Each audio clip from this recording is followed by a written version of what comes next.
You know, I once heard that the moon was made out of cheese, but this place, I don't know. Could it though? Just a little taste wouldn't hurt. Can't wait to try it. Not bad. Oh.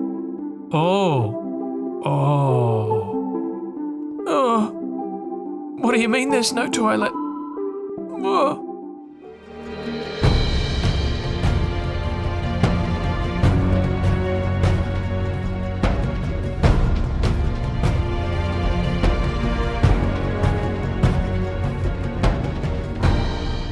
Hello everybody and welcome back to another episode of Minecraft The Journey.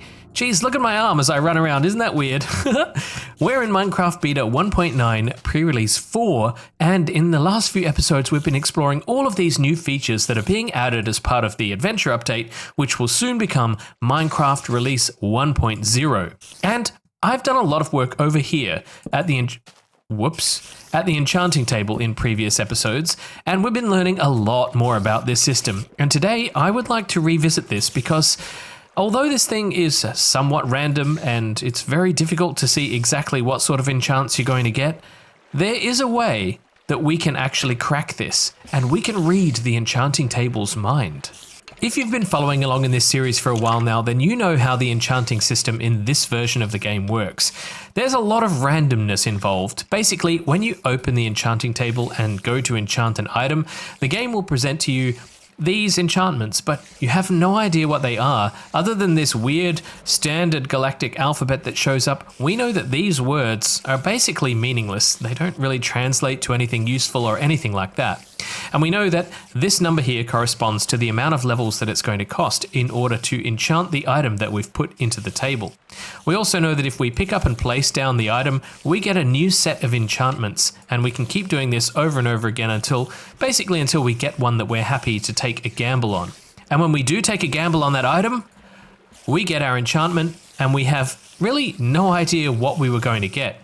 But it turns out that it is possible to reverse engineer the seed used in the enchanting table and actually calculate exactly what enchantments are going to come up. And I'm going to show you exactly how this works. You see, each time you open the enchanting table's GUI, the game generates a random number, and it uses that random number to calculate all of these enchantments. But it also uses that same random number to calculate the randomness of these words that appear here in standard galactic alphabet. So by plugging all of the information we see here on screen into a third-party utility, we can use that to reverse engineer the seed and figure out exactly when the enchantment that we want is going to come up on the table.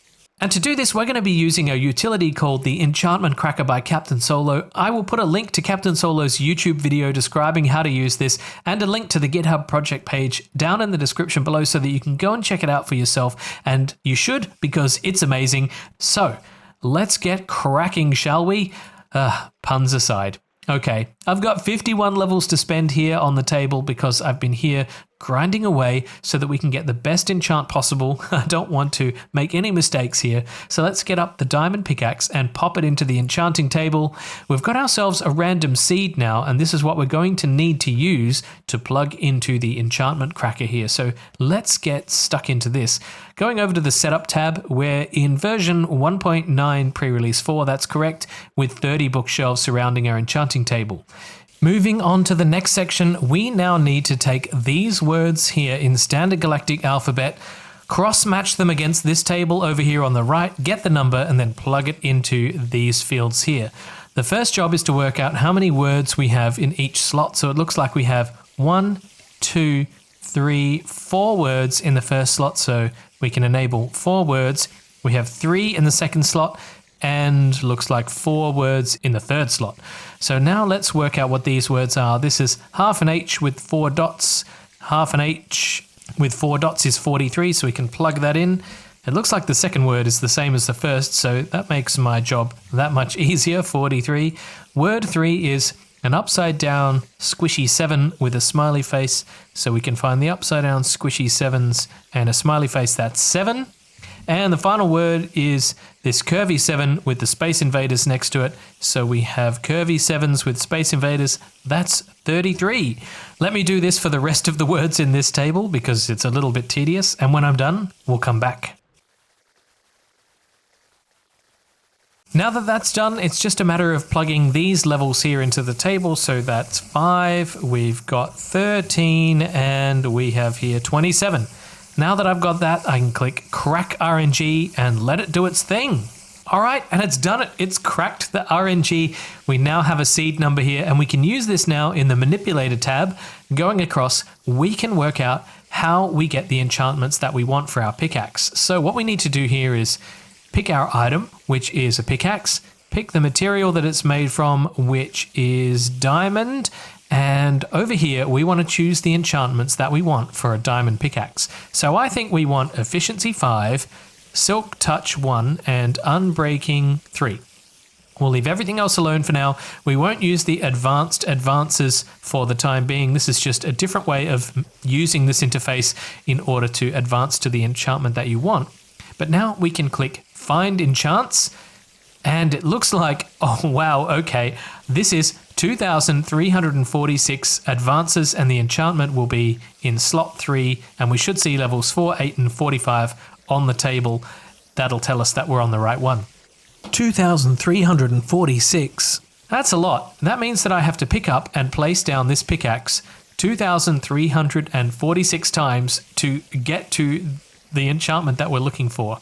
I'm not going to do that manually. I'm going to use auto hotkey to do that. So I've got this script here, and we want to loop this around how many times?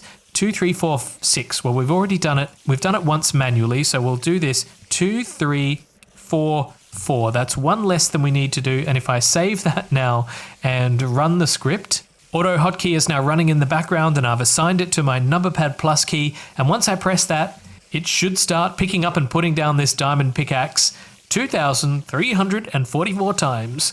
Now I just wait. And it's done. Now, if my calculations are correct, this should be one pick up and put down away from the enchantment that we want. Let's do it. 4, 8, and 45. What do we have here? 4, 8, and 45, and this enchantment will be in slot 3. So let's do it. What did we get? Unbreaking 3, Efficiency 5, Silk Touch 1. That is exactly what we wanted. This tool is incredible. All I can say is, wow. But I'm not done with this utility today. There's another special enchantment that I want to get, which is only available in this version, pre-release 4. So I better keep whacking away at these mobs until I build up some more XP again, because I'm gonna need it.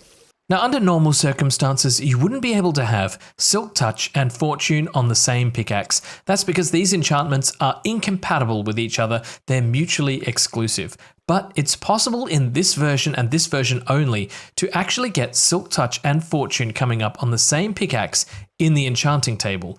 Now, this enchantment combination is incredibly rare, so the amount of times that you'd have to gamble on the table in order to get it is pretty high. But luckily with our utility, we can predict the future and see exactly when this enchantment combination is going to come up. Now, just like before, I'm going to plug all of the information into the enchantment cracker and just let it do its work. And by the time it's done, we should be able to go over to the manipulator now and configure this section just as we did before.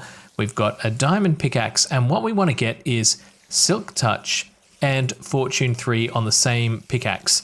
Now I'm just going to click Find Enchants and see what we get. It's only 16 clicks away. I could do that one quite manually. 1, 2, 3, 4, 5, 6, 7, 8, 9, 10, 11, 12, 13, 14, 15, 16, 19, 9, 42. That matches exactly. This one is going to be in slot 3 and it's going to cost me 42 levels. Ah, so much work. Wow. Fortune 3, Silk Touch 1. What an amazing pickaxe. Well, we are obviously going to have to put this to the test now, because aren't you keen to find out what happens when you've got Fortune and Silk Touch on the same pickaxe? Now I'm going to place down some of these because, as we know, with Fortune it should increase the number of drops from an ore block like this, but with Silk Touch it should pick up the raw ore block. So let's give it a try. Silk Touch. The game prioritizes Silk Touch. There are certain situations where the game will prioritize certain enchantments over the others, and this is one of those cases. So the fortune capabilities of this pickaxe are just purely for the flex. Oh yeah, so flexy. I have to do a lot of grinding to work up these levels that I need to explore the enchantments that I want to explore, but doing this is really hungry work because every time I punch a mob like this, I'm reducing my saturation, and in order to restore that, I have to eat food. And I go through a lot of food. Sometimes I'll just eat up these spider eyes, but they're not a very good food source because they cause me to get poisoned. So really, that's only just a temporary measure. And as you know, I do have a food farm over here, but unfortunately, this is too far away from the XP grinder area, and it means that I have to go over here, wait for pork chops to arrive, and then come all the way back, and I've lost a whole bunch of time just getting pork chops. So I thought, why not combine this idea with the XP grinder here and install a food hatch? As you can see up here, there's some pork chops ready to go, and you could probably guess exactly what's going on here. But when I press the button, a whole bunch of extra food comes down, and this just keeps me going that little bit longer and allows me to keep working here at the grinder, building up my XP levels. And I thought it might be fairly obvious how this worked. I've just got a couple of grass platforms up here which spawn pigs, as you can see, and eventually these pigs will fall off the edge and go down into the hole. Let's have a look. Off you go, little pig. What? What are you doing? Pushing back against the current. Oh, clever. Clever. Of course you are. But eventually they will make their way down. There we go. And turn themselves into delicious pork chops. Now, if my calculations are correct, the next click of this sword should bring up Looting 3. This is an enchantment that I've been looking forward to testing for a while now. I didn't really want knockback, but oh well, I'm just going to have to live with that. Sharpness 5, Looting 3. Let's go and discover exactly what this does. Part of the fun of having a world like this where you upgrade through all of the versions is that a lot of the features that you explored in previous versions are still available to you in future versions. For example, in this nether tunnel that I worked on a little while ago, we've got some water in each of these little segments here, which I love, and that should stay like that forever and ever. In Beta 1.6 Test Build 3, we explored some debug chests, and the debug chests contained all sorts of items that we wouldn't normally have access to. Oh yeah, I also did this tunnel as well because I was just getting bored of running through Netherrack. It was getting a bit tedious. Here at this area, we've got the Beta 1.6 Test Build 3 chests. Let's go and have a little bit of a rummage through these. We seem to have a lot of chickens, but the chests are still intact despite some lighting glitches here. But inside these chests, we have all sorts of items that you don't normally get access to. Lava sources, water sources, bedrock, things like that. And, excuse me, where are all of these coming from? In one of these chests here, we should have, oh look, we've got fire, we've got all sorts of things. In one of these chests here, we should have, aha, here we go. Nether portals. Now, it was my original plan to leave these chests completely intact like this because I wanted to preserve everything inside of them, but I think it's fair to say that since we've doubled up on a few things here, we can probably take a few of these. So I'm just going to take six for now, 6 portal blocks, and we're actually going to use these. What is this about? We're actually going to use these in the end. And since we are heading back to the end, why not use these convenient portal rooms that I placed here in the ravine base right down the bottom here at lava level. Down here, we filled this in with portal blocks a few episodes back, so if I jump through here, it should take me straight through to the end. Let's do it. It does. We've made it to the end.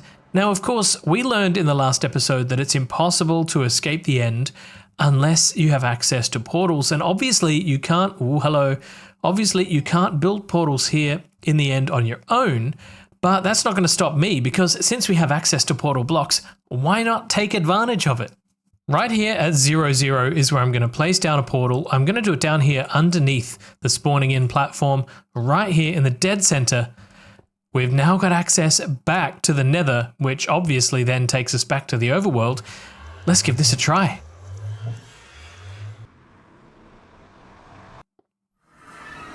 Oh, look at that. Right back to the spawn portal. And of course, we have access to the end from the Nether as well because I built this portal a few episodes as well. Let's go. And we're into the end. All right, jumping back down. We can do this as many times as we like. This is amazing. I've mentioned previously that the end dimension isn't finished, and because of that, there's no dragon in sight. So I'm going to have to reset the end dimension at least a couple of times between now and when the dragon's properly introduced. But thankfully, because we have access to these portals, we can now come into the end and pop back to the main world anytime we like while we're still in this version. And that gives us access to these blocks here and also to the Enderman, which we didn't really have access to before, because the only way back to the main world from here at the moment is to die. Thankfully now we can just pop through the portal, bring all of our loot back with us, and have a play with it in the main world as well. I thought the end dimension would be the ideal place to check out looting because of all of these Endermen, so let's take a look at exactly what looting gives us. Looting, an enchantment for our weapons. Levels 1, 2, and 3. The enchantment behavior increases the amount of loot dropped by mobs. Each level increases the chance of more loot. Well, that couldn't have been more obvious, but let's see it in action. We've got a looting 3 sword, so we should get the maximum number of drops. So let's attract over a few Endermen. As you can see, I'm quite well protected by this barrier above my head. The Endermen are all too tall to get in here, so the knockback is really annoying. But let's see what happens if I just... Wow. 4 ender pearls from 1 Enderman. That's got to be the maximum. Let's try another one and see if we can get some sort of average here. If I just keep looking at them, hopefully more and more of them will come over here. And yep, not very happy about this knockback. I might have to get a better looting sword later on, but for now, it'll just have to do. Okay, 2. Oh, I have to wander out into that zone to pick them up. That's a bit dangerous, but I think I'm going to have to work on a design for a better Enderman farm. Here's a little mock-up that I've built in creative mode just to test out the mechanics here, and it seems to be working pretty well. As long as I build it away from the main end island, I obviously need to be further away than what this one is because look how many spawn out there when I get closer to the island. But I can create a spawning platform out here above the void and force the game to spawn Enderman on this pad. Then what I can do is I can place myself inside the farm here. This is 2.5 blocks high, so the Enderman can't get into this area, so I'm quite safe. And then I can just stand here and I can attract all of their attention, and they should all start walking towards me. And once they do, they fall down this hole, as you can see right here. Hundreds and hundreds of them will fall down this hole, hopefully. Then I can pop my way down here as well. This is also a 2 high area. And once I'm inside, I can just get out my looting sword and whack to my heart's content.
We're all done, and just off in the distance there you can see the edge of the end island, but it's way out of spawning range, so I'm not too worried.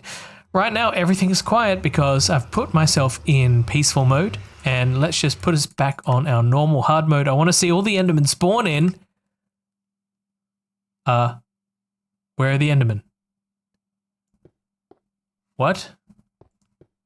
Oh, here they come. I was just a bit worried there. I thought they'd all, like hundreds of them would all spawn in all at once, but I guess not.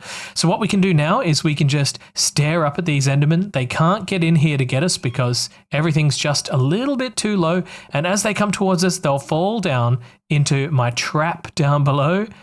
Let's get a few more of them. And I'll take you downstairs. Wow, look at all of them. They keep spawning and spawning.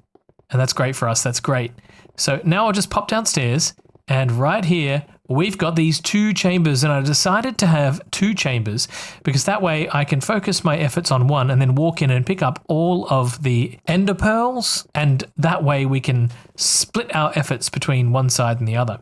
So let's just do this right now with our looting sword and see how many we can get. Unfortunately, there's no way to reduce their health very easily, so I've just got to deal with having to punch them many, many times. But you know what? With the amount of ender pearls that I seem to be getting, I'm really not too worried about this. Just a few minutes worth of work and we can get tons of XP and obviously tons and tons. Come on, one more, thank you. Tons and tons of ender pearls. Now the cool thing is that once I've cleared out both of these chambers, up on top it should be full of endermen again, so we can just pop back up, stare at them all, and bring them all back down.